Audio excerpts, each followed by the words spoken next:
Amen. Des fois, on cherche des personnes qui pensent comme nous. Si un frère ou une sœur vient nous voir de la part de Dieu, nous donne une parole de révélation, un réma, on ne va pas accepter parce que ce n'est pas selon ce que nous voulons. Amen. Donc on va chercher des personnes qui marchent selon, qui parlent selon ce que nous voulons, selon ce que nous voulons entendre.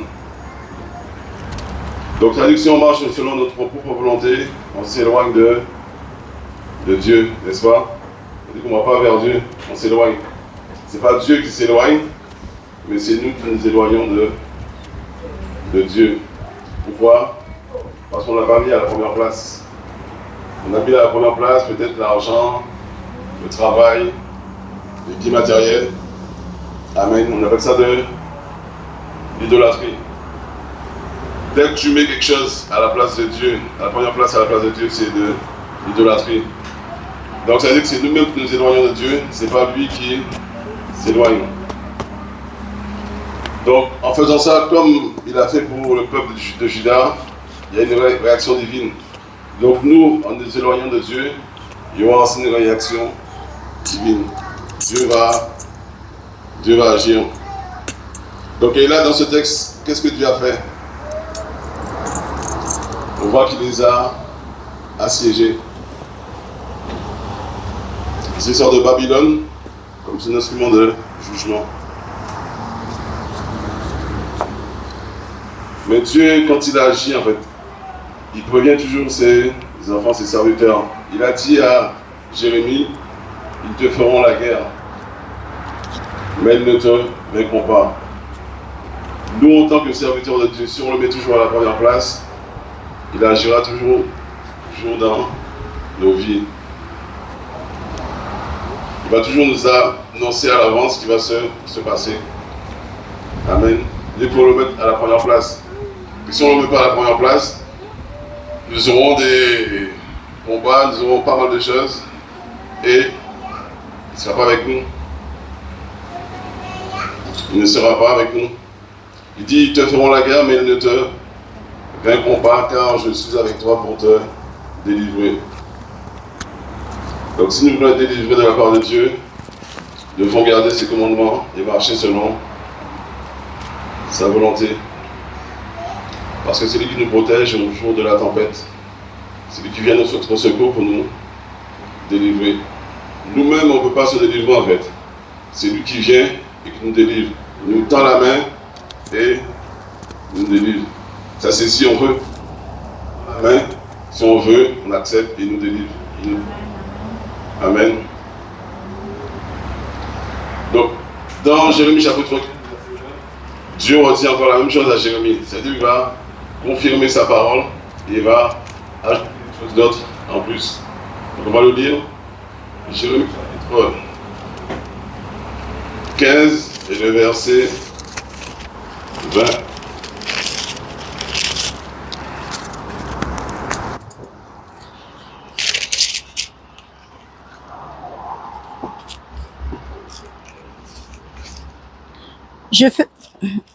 Je ferai de toi un mur de bronze inébranlable pour ce peuple. Ils te feront la guerre, mais ils ne l'emporteront pas sur toi, car je serai moi-même avec toi pour te sauver et te délivrer, déclare l'Éternel. D'accord. Amen. Donc là, qu'est-ce qu'il a rajouté en plus? Ils te feront la guerre, mais ils ne l'emporteront pas sur toi, car je serai moi-même avec toi pour te sauver. Là, il a rajouté en plus, sauver. Tout à l'heure, il a dit pour te délivrer. Et là, il rajoute encore pour te sauver et pour te délivrer. Notre Dieu, n'est-ce pas, il est merveilleux. Il veut te sauver et te délivrer. Donc à partir de ce point-là, on va voir 3 points. Donc le premier, ils te feront la guerre. Le deuxième, ils ne l'emporteront pas sur toi.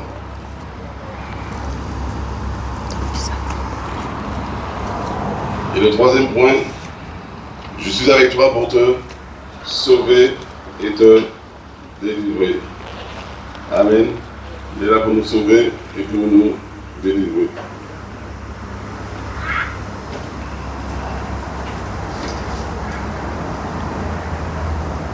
Et bien, voir, la première chose que Dieu dit à Jérémie, ils te feront la guerre, mais ils ne te vaincront pas. Je suis là pour te sauver et pour te jouer. C'est-à-dire que quand Dieu nous avertit, c'est pour qu'on puisse se préparer. Il nous avertit, c'est pas pour qu'on puisse rester là, inerte, à rien faire, mais c'est pour qu'on puisse se préparer. La Bible dit que l'Éternel, on appelle l'Éternel des armées. C'est-à-dire que nous sommes des soldats de Christ, nous sommes des guerriers, donc on doit être prêts au combat. Tous les jours, chaque jour, nous devons être prêts pour le combat. On voit que dans le monde, avant d'aller en guerre, les armées, elles se préparent. Elles s'entraînent, elles s'entraînent, elles s'entraînent, elles s'entraînent. Jusqu'à temps qu'elles soient bien parées pour le combat. Donc nous, pourquoi nous, on ne peut pas s'entraîner en fait à combattre? En plus, il nous prévient. Il nous prévient, pourquoi nous, on ne peut pas se préparer? L'apôtre Pierre nous prévient aussi, on va lire dans Actes chapitre 14, verset 22. Et là, c'est pour chacun de nous en fait.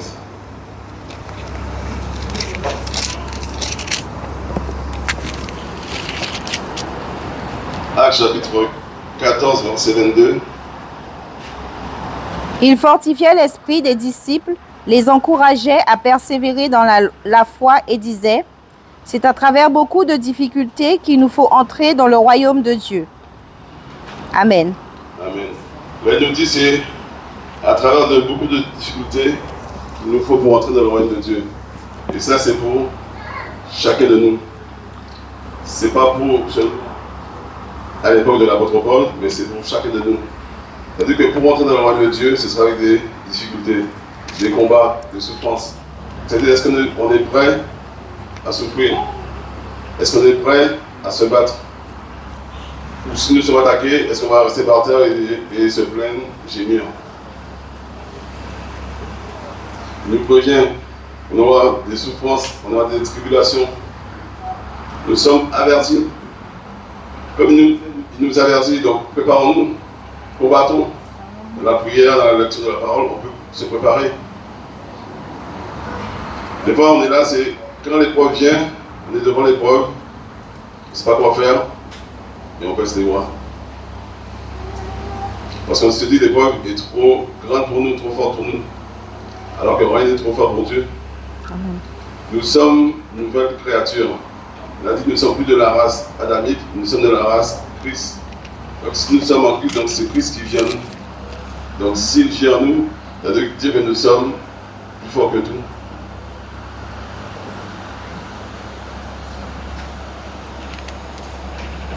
La race la plus forte qui existe sur Terre, en fait, c'est les chrétiens nés de nouveau. Parce que Christ est en eux. Quand tu es né de nouveau, Christ est en toi et tu es vainqueur. C'est ça, nous sommes vainqueurs. Des fois, dès que les pauvres arrivent, qu'est-ce qu'on fait? On fait marche arrière.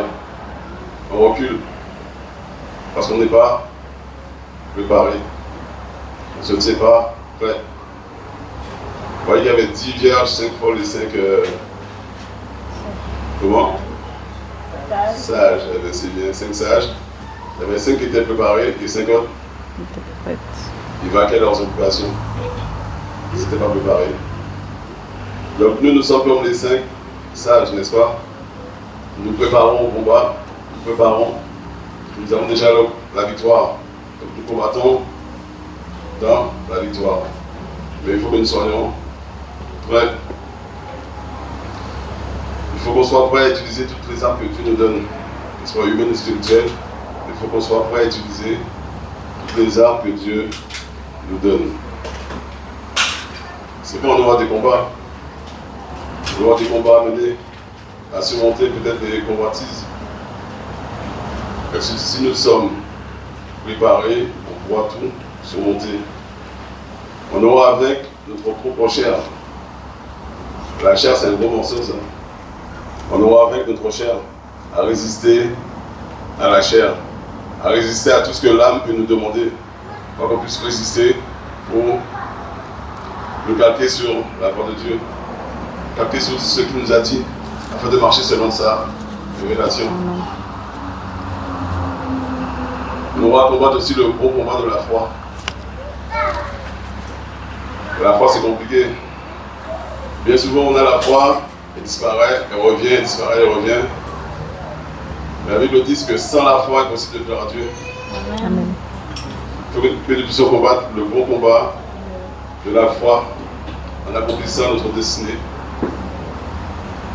Donc pour soi, il faut que nous soyons prêts. Il faut que nous puissions nous préparer. On ne doit pas être là juste à attendre que les choses se passent. Le diable, lui, c'est ce qu'il veut en fait. Nous puissions rester là, à attendre, inerte. Et que lui, il vient et il fait ce qu'il veut dans nos vies. On doit aussi à résister contre les attaques sataniques qui peuvent agir à travers les hommes ou à travers les esprits. Donc on sera attaqué par peut-être nos parents, nos familles, nos voisins, mais on sera attaqué par les hommes. Donc sommes-nous prêts? Sommes-nous prêts? C'est-à-dire que tu te dises que si on me dit ça, je vais répondre ça. Ça dit que tu te prépares. Il faut qu'on puisse se questionner, se poser des questions. Si on me dit ça, j'aurai telle réaction. Si je fais ça, donc en fait quand on répond à quelqu'un, c'est toujours par la parole. C'est-à-dire qu'il faut lire la parole. À force de lire, comme je disais en fait, que à force de lire, mais si on ne comprend pas, c'est comme une boîte à outils. On lit, et puis on met des outils dans la boîte à outils. Mais si tu ne lis jamais, la boîte à outils sera vide. Si tu lis, tu ne comprends pas, le jour où tu auras besoin d'une parole, l'Esprit Saint va prendre dans la boîte à outils que tu t'es fermée, il va te donner cette parole au moment opportun.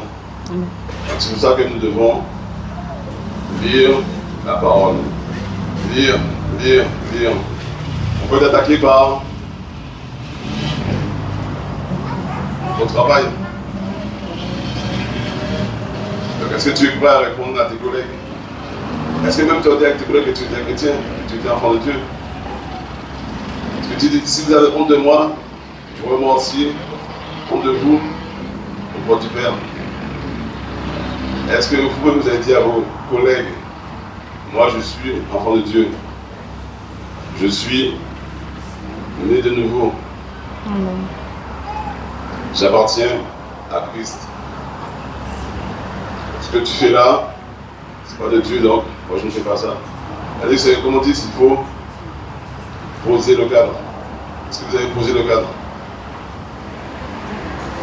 J'ai décidé, c'est votre décision. J'ai décidé de marcher avec Dieu. J'ai décidé de faire sa volonté. Il dit ça dans sa parole, donc je fais ça. Ce que toi tu fais, ce n'est pas de Dieu. Donc je ne vais pas faire ce que toi tu fais. En fait, en faisant ça, en restant sur votre position, vous pouvez le ramener à Christ. Mais si vous faites comme lui il fait, il va dire à quoi ça sert que lui il aille à l'église. Parce que vous faites la même chose que lui. Il faut qu'on puisse montrer notre différence.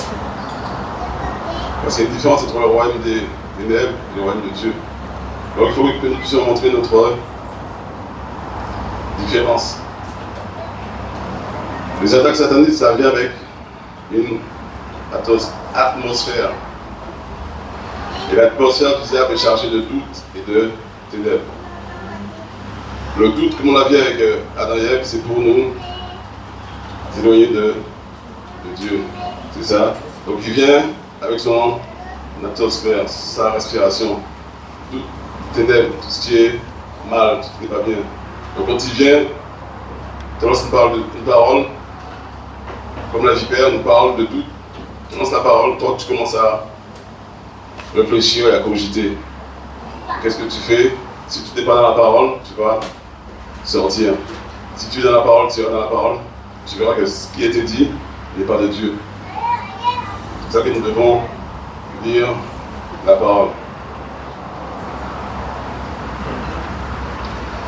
Elle est aussi accompagnée de ruses qui ont pour but de nous éloigner de la vraie doctrine de Dieu. Avec un enseignement mauvais. C'est-à-dire encore, si nous sommes dans la parole, que quelqu'un va venir nous parler, ou si on va dans des séminaires ou autres, on saura si c'est de Dieu, ou si ce n'est pas de Dieu.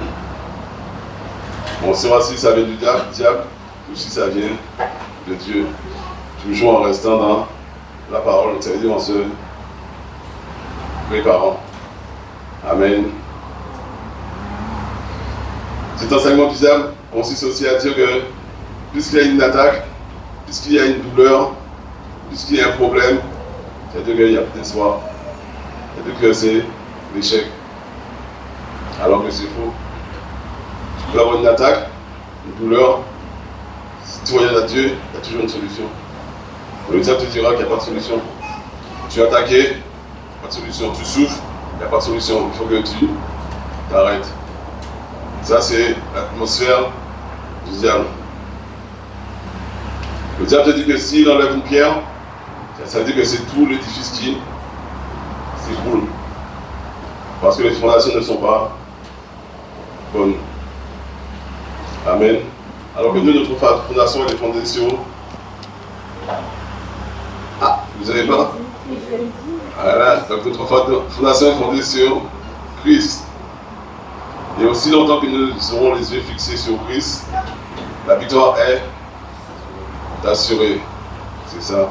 Nos yeux doivent être fixés sur Christ. Et nous avons une victoire qui est déjà assurée. La victoire, nous l'avons eue à la croix il y a plus de 2000 ans. Amen. Pourquoi nous combattons dans la victoire? Pas pour la victoire, mais dans cette victoire. Nous l'avons déjà eu, cette victoire. Alors, restons focalisés sur Christ, qui est notre fondation. Donc, on va voir le deuxième point. On avait dit c'était ils ne l'emporteront pas sur toi.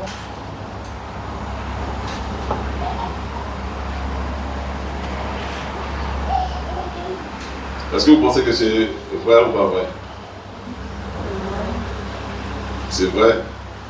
Ils ne l'emporteront pas sur toi, sur nous, sur vous. Et beaucoup de chrétiens ont une pensée faible. Ils pensent que c'est pas vrai. Alors que les êtres les plus forts, ce sont des gens qui sont nés de nouveau. Ils sont les plus forts de la terre. Tous ceux qui sont nés de nouveau. Nés de nouveau, c'est avoir Christ en soi.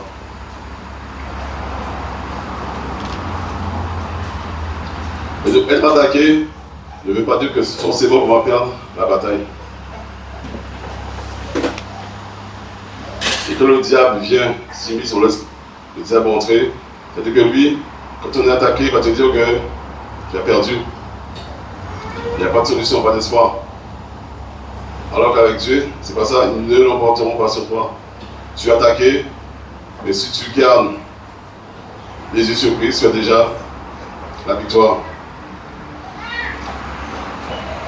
Dieu te dit, il ne t'abandonnera pas, il ne te délaissera pas, il sera toujours avec toi. Quel que soit là où tu vas, il est avec toi pour te protéger, pour te sauver, pour te consoler.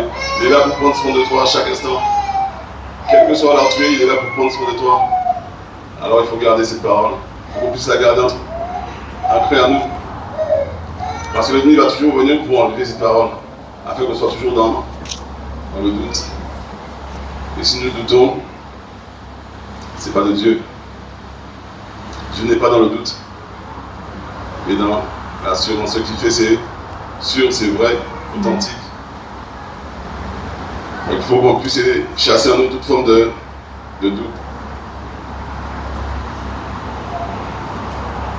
Dieu t'a déjà tout donné, il t'a dit, je ne te délaisserai pas, je ne t'abandonnerai pas, je serai toujours avec toi, je t'ai préparé un plan merveilleux, ils ne te vaincront pas. Qu'est-ce que nous voulons en plus? Comment dit Bindel?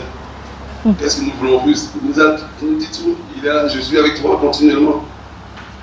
Avant même que il dit à Jérémie, je t'eusse formé du ventre de ta mère, je t'avais déjà consacré, je te connaissais déjà. Il a déjà mis toutes les paroles en nous. Là, il nous rassure, il nous dit comment il est avec nous, comment il est près de nous. Il est en nous, il vit en nous. Il vit en nous. Et nous doutons encore.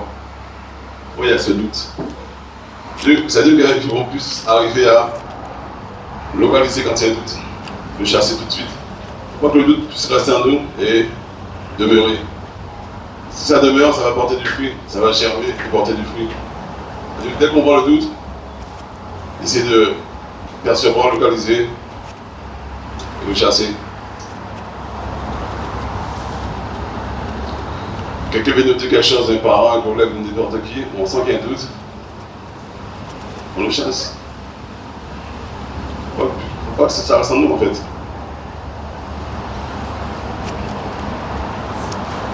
Ils ne l'emporteront pas sur toi. Crois seulement. Crois seulement. Quand tu es devenu enfant de Dieu, comment on devient enfant de Dieu? Jean chapitre 1, verset 10-12 dit, c'est par la parole, ils l'ont entendu, ils ont cru et accepté. La parole qu'ils ont entendue, ils ont cru, ils ont accepté. Donc là, c'est juste croire. Croire que Dieu est avec toi, croire que Dieu va te délivrer de toutes choses. Il faut juste croire et accepter cette parole. Quand ça va pas, des moments de doute, prends cette parole et appuie-toi sur cette parole et prie. Seigneur, je prends cette parole pour moi. Je prends cette parole.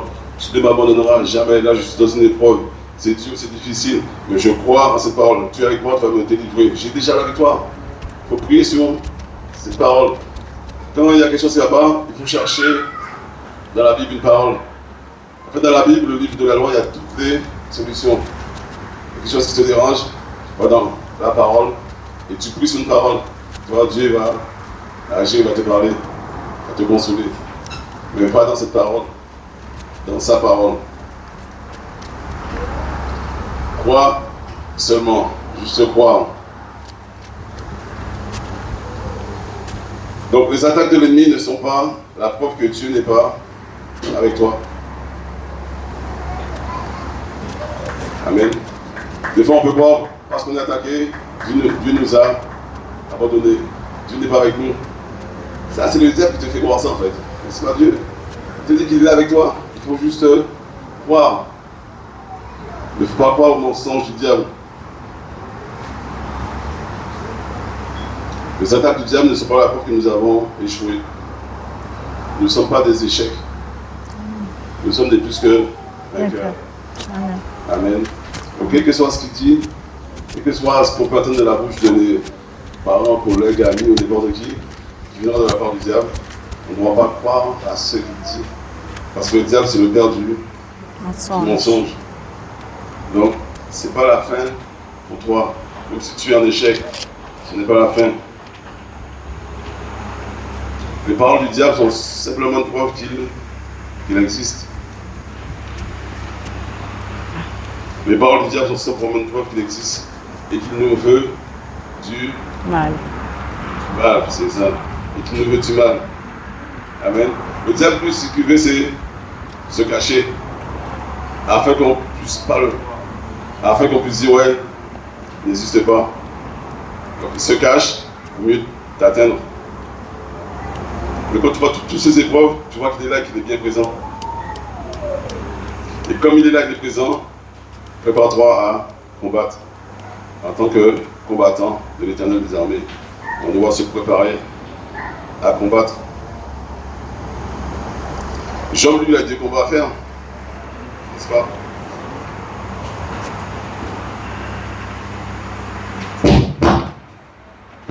Job, il a eu beaucoup de combats à faire. Et c'est toujours relevé. Si nous, on aurait traversé ce que lui a traversé, je ne sais pas s'il y en a un d'entre nous qui aurait réussi. Même sa chair. Il n'a plus de peau. Il n'y a que des os. Plus de peau. Il n'a jamais maudit Dieu. Sa femme lui a dit maudit Dieu et meurt. Et lui, il n'a pas maudit Dieu. Il a toujours les yeux fixés sur Dieu. Il portait toujours des louanges à Dieu. Il n'a pas menti. Donc nous, est-ce que nous sommes prêts? Est-ce que nous sommes parés?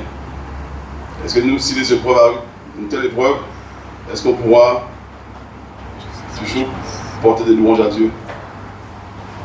C'est ça la question. On doit se poser des questions. Qu'est-ce que nous, on ferait?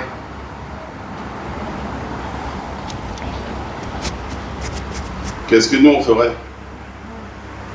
Et que si on arrive à répondre à cette question-là, on pourra aller loin.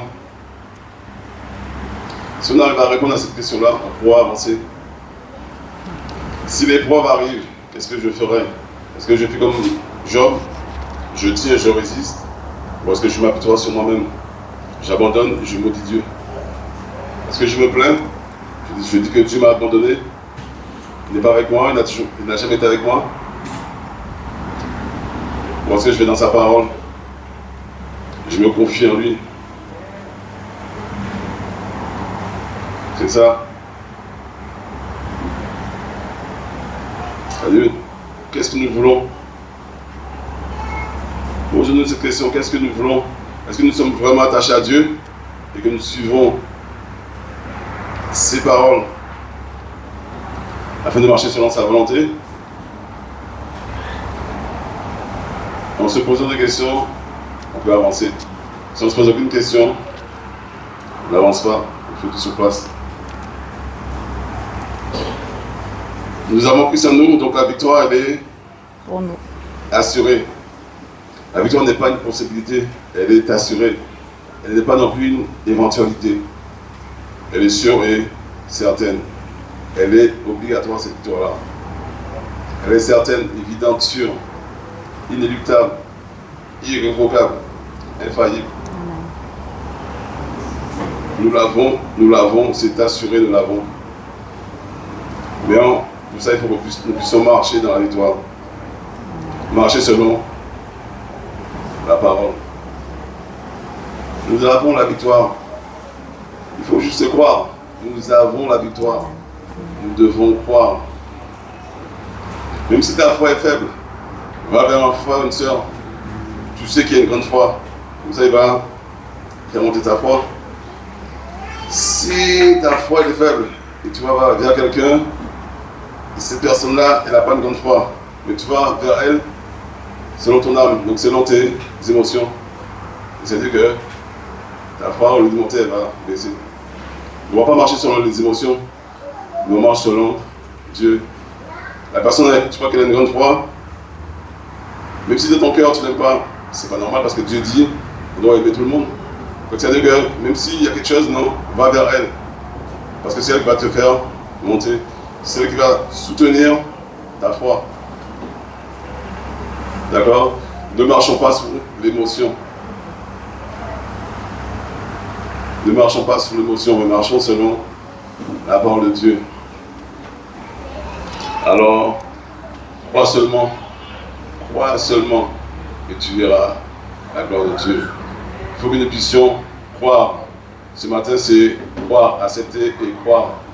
Croire en ce que Dieu dit. Croire que nous avons la victoire. Croire que nous combattons dans la victoire. Croire qu'il est avec nous pour toujours. Croire qu'il ne nous délaissera pas, qu'il ne nous abandonnera pas. Croire en ses promesses. Juste croire. Donc, troisièmement, on a vu que, on a dit que je suis avec toi pour te sauver, pour te délivrer. Est-ce que nous croyons ça? Je suis avec toi pour te sauver et pour te délivrer. Amen. Il nous aime. Il nous aime. Sa nature, c'est l'amour.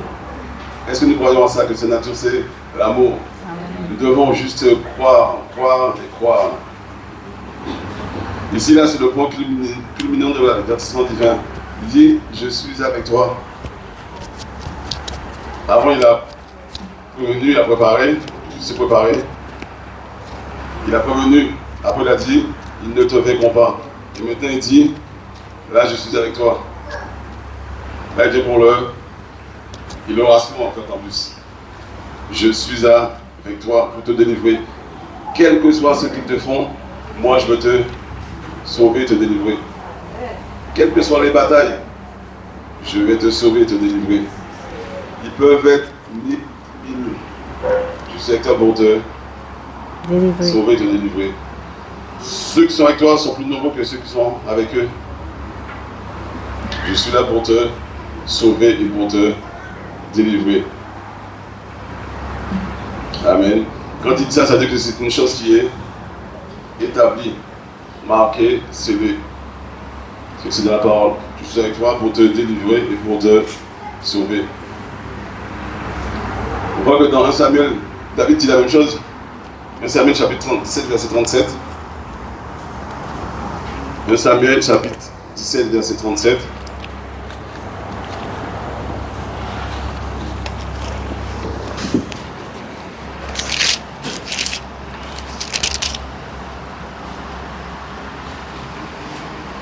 David ajouta, l'Éternel m'a délivré de la griffe du lion et de la patte de l'ours, et il me délivrera aussi de ce Philistin. Saül dit à David, vas-y donc, et que l'Éternel soit avec toi. Amen. Amen. Donc, c'est comme David devant l'épreuve, on doit se rappeler. David, qu'est-ce qu'il a fait? Il s'est rappelé que Dieu l'a délivré de la patte de l'ours, c'est ça? Et de la griffe du lion. Donc nous aussi, on doit se rappeler de tout ce que Dieu a déjà fait dans nos vies. C'est-à-dire que si on s'appuie sur ce que tu as fait, dans l'épreuve, on pourra avancer. Mais si on n'a pas de base, il n'y a pas de racine, il n'y a rien. Donc une racine. Donc, souvent on pourra s'appuyer. Il faut qu'il y ait quelque chose pour qu'on puisse s'appuyer. Il dit que je suis c'est notre rocher, notre abreuvoir, notre forteresse. Il faut qu'on puisse s'appuyer sur notre rocher. Donc pour ça, on doit se rappeler de tout ce qu'il a fait pour nous. Amen. On doit se rappeler, il ne faut pas qu'on puisse oublier. Nous ne devons pas être des enfants oubliés, mais toujours nous rappeler nos souvenirs de ce qu'il a fait. Comme disait Jérémie dans la Lamentation, on va toujours se souvenir. Amen, amen, amen. Comme David a dit, bénis l'Éternel et n'oublie aucun de ses bienfaits. Tu es dans l'épreuve, dans les difficultés. Bénis, bénis, bénis, bénis, bénis, bénis. Si tu es dans l'épreuve et tu maudis, c'est-à-dire que tu es comme les enfants du diable. Pas de différence. Tu es dans l'épreuve, bénis. Tu n'as pas d'argent, bénis. On te fait du mal, bénis, bénis, bénis. Parce que ton Dieu, il est amour. Ton Dieu, il est amour. Si tu es dans l'épreuve et tu maudis, c'est-à-dire que tu as changé de camp. Bénis, bénis, bénis et bénis. Et quand tu bénis, ton Dieu qui s'élève le dernier, de toute façon, il s'élève tout le temps en fait. Il viendra à ton secours. Il viendra, c'est une petite parole assurée. Il viendra, il te l'a dit, il l'a dit. Il viendra. Mais il faut que nous puissions juste croire. C'est vrai, des fois nous oublions facilement les victoires passées. On est là, on a oublié. On dit, ouais, Dieu, qu'est-ce qu'il a fait? Je ne sais pas. Dieu nous a fait traverser, sortir d'Égypte, ils ont déjà oublié. Il nous a donné à manger, pour de nous, la manne dans le désert, ils ont oublié. Tout ce que Dieu fait, on oublie. Alors qu'il a fait. Alors qu'il a fait. Et toutes ces victoires, elles sont nombreuses. On oublie que Dieu est toujours vainqueur. Dieu a toujours gagné. Dieu n'a jamais perdu un combat. Il n'a jamais perdu un combat. Et Christ est en nous. Amen. Donc nous sommes des vainqueurs.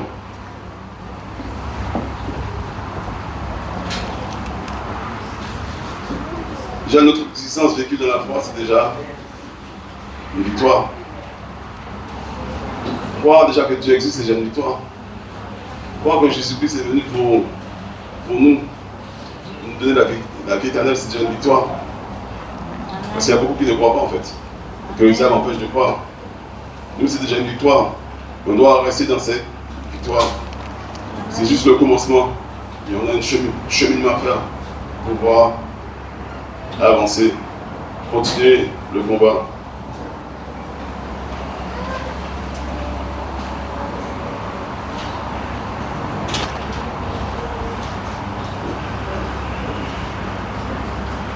Bon, je peux dire Isaïe, mais bon, ça prend du temps. On va pas faire. Donc la justice de Dieu est prête à se manifester en chacun de nous. Amen. C'est lui qui a délivré Lot. On le voit dans 2 Pierre chapitre 2 verset 7. Il a délivré Lot. 2 Timothée 4 verset 17. Il a délivré Paul de la gueule du lion. Paul était attaqué par un lion, il a délivré. 2 Timothée 4, verset 17. Il vient à notre secours. C'est lui aussi qui a délivré Paul de toutes ses persécutions, de toutes ses souffrances. Il est là pour nous délivrer. L'apôtre Paul a dit, il m'a délivré de toutes mes souffrances. C'est-à-dire que quand Dieu nous délivre, on doit avoir là, c'est ça la reconnaissance. David en fait a levé toujours la reconnaissance. Il faut toujours reconnaître, dire que c'est toujours grâce à Dieu, c'est Dieu qui fait, c'est pas nous. Si on a la reconnaissance, Dieu va continuer à faire dans nos vies. Mais si on dit que c'est par notre propre force, on ne reconnaît pas que c'est Dieu qui a fait, comment il peut faire encore? Puisqu'on ne le reconnaît pas dans ce qu'il a fait. On doit le reconnaître dans tout ce qu'il a fait pour nous. Donc, on bénit et on reconnaît. Oui Seigneur, si je suis là, c'est par ta grâce. Si j'ai eu ton emploi, c'est par ta grâce, parce que tu m'as ouvert les portes. Si j'ai pu me marier, c'est par ta grâce. Si tu m'as donné cette femme excellente, merveilleuse, super, sublime, c'est par ta grâce. Alors Seigneur, merci. Merci pour cette femme exceptionnelle. Merci pour mon soeur, diamant. Amen. Et quand tu peux prier devant elle, comme ça, elle entend, elle est contente. Et après, qu'est-ce qu'elle va faire? Elle va ensuite te bénir et prier pour toi. Amen. Il faut que des fois, elle aussi, elle puisse attendre. Comme ça, elle va faire la même chose. D'accord? Donc, c'est lui qui nous délivre aussi de nos ennemis. Dans Luc chapitre 1, 71, il nous délivre de tous nos ennemis. Somme 44, verset 7. C'est aussi qu'il nous délivre de tous nos ennemis. C'est-à-dire que quand on est en difficulté, on peut prendre ces versets. Bon, par exemple, Luc 1, 71. Oui, Seigneur, c'est toi qui me délivre de tous mes ennemis. Alors, on prie sur ce verset-là. Cette parole-là, je la fais mienne. Je la fais mienne. Et que tout s'accomplisse dans ma vie maintenant. Et tu pries sur cette parole-là. Tu dis que tu me délivres de tous mes ennemis. Alors, Seigneur, aujourd'hui, délivre-moi de tous mes ennemis. On prie, on prie, on prie, on prie. Mais on prie toujours sur la parole.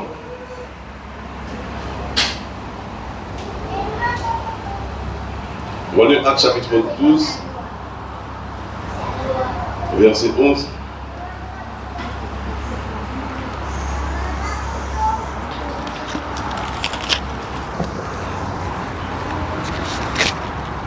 Actes chapitre 12, et le verset 11.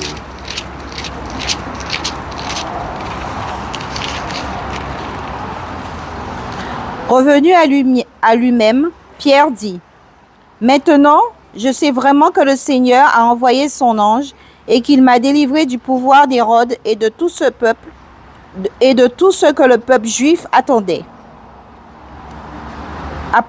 Amen.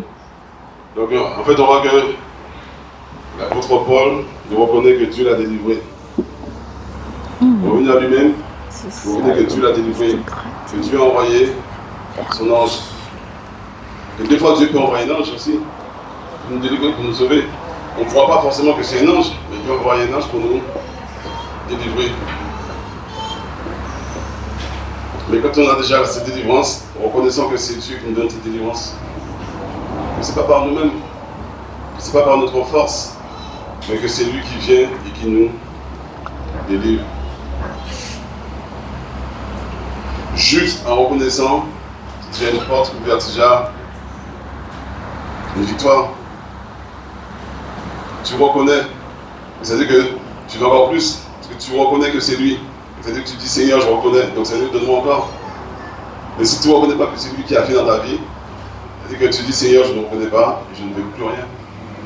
Je ne reconnais rien. C'est moi qui a fait.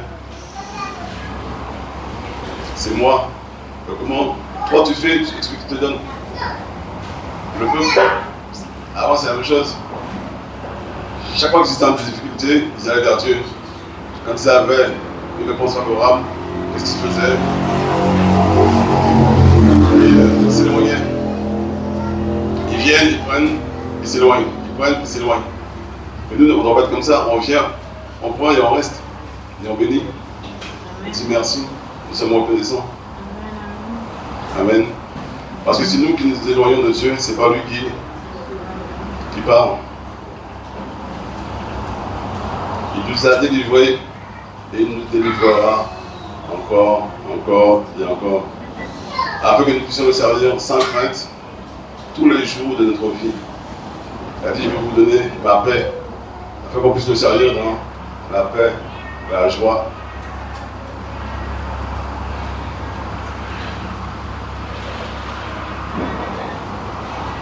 Dieu dit, j'ai vu la souffrance de mon peuple en Égypte, et je suis descendu pour le délivrer. Je suis descendu pour le délivrer. J'ai vu qu'ils étaient dans les ténèbres, qu'ils étaient dans la fiction. Je suis descendu vers eux. Mais ce peuple, s'ils étaient reconnaissants, est-ce que nous sommes reconnaissants? Il les a transportés dans le royaume de son fils. Il les a sortis du royaume des ténèbres pour les transporter dans le royaume de son fils, le royaume de l'amour. C'est ce qu'il veut pour nous transporter dans son royaume. Il faut juste que nous puissions savoir que nous sommes en guerre, c'est ça. Dès que nous savons que nous sommes en guerre, il y a deux royaumes. Le royaume de Dieu et le royaume du mal. Il n'y a que ça. Le monde c'est ça, deux royaumes. Le bien et le mal. Et nous sommes en guerre. Et quand tu vas comprendre que nous sommes en guerre, on va se positionner. On ne peut pas être au milieu. Je te dis, il y a un royaume, bien et mal, où je suis, où je me place, où je me positionne.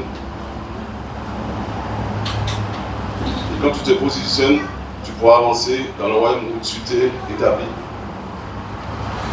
Si tu t'établis dans le bien, tu vas vers le bien. Si tu t'établis dans le mal, va dans le mal. Il y a un verset qui dit dans la Bible, dans l'Apocalypse, je cherche, il dit si tu fais le bien, tu as encore plus de bien. Et si tu fais le mal, il y a encore plus de mal. Vous l'avez déjà lu, ça? Là, c'est dans le dernier de l'Apocalypse. Dernier chapitre. Vous avez trouvé. Hein.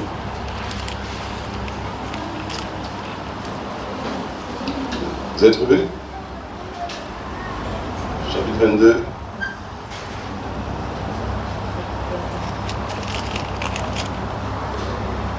Verset 11. Alors que celui qui est injuste commette encore des injustices, et que celui qui est sale se salisse encore, mais que le juste pratique encore la justice, et que celui qui est saint progresse encore dans la sainteté. Mais dans la version parole vivante, c'est différent. Tu dis que celui qui fait le mal, voilà, là c'est une autre version, que celui qui est bien continue à faire le bien. Et parole vivante, il dit que celui qui pratique le bien, qu'il fasse encore plus de bien. Que celui qui fait le mal fasse encore plus de mal. C'est-à-dire que choisis ton camp, deux royaumes, bien et mal. Et quand tu vas dans le bien ou le mal, il dit ça veut dire excelle dans ce que tu fais. Excelle. Si tu es dans le bien, excelle dans le bien. Si tu es dans le mal, excelle dans le mal. Mais choisis là où tu veux être. Tu ne peux pas être au milieu. Donc, j'ai dit que le Seigneur nous délivrera de toute mauvaise œuvre, de toute œuvre mauvaise. Il nous sauvera encore, cette fois-ci, pour nous faire entrer dans son royaume céleste. À lui soit la gloire pour les siècles des siècles. Amen. Il est Dieu. Il est Dieu qui n'a jamais perdu aucun combat. Si ça, on le grave en nous, on le pousse dans nos cœurs, eh bien, c'est une victoire assurée. Il n'a jamais perdu aucun combat. Et Christ est en nous. Nous sommes de la race de Christ.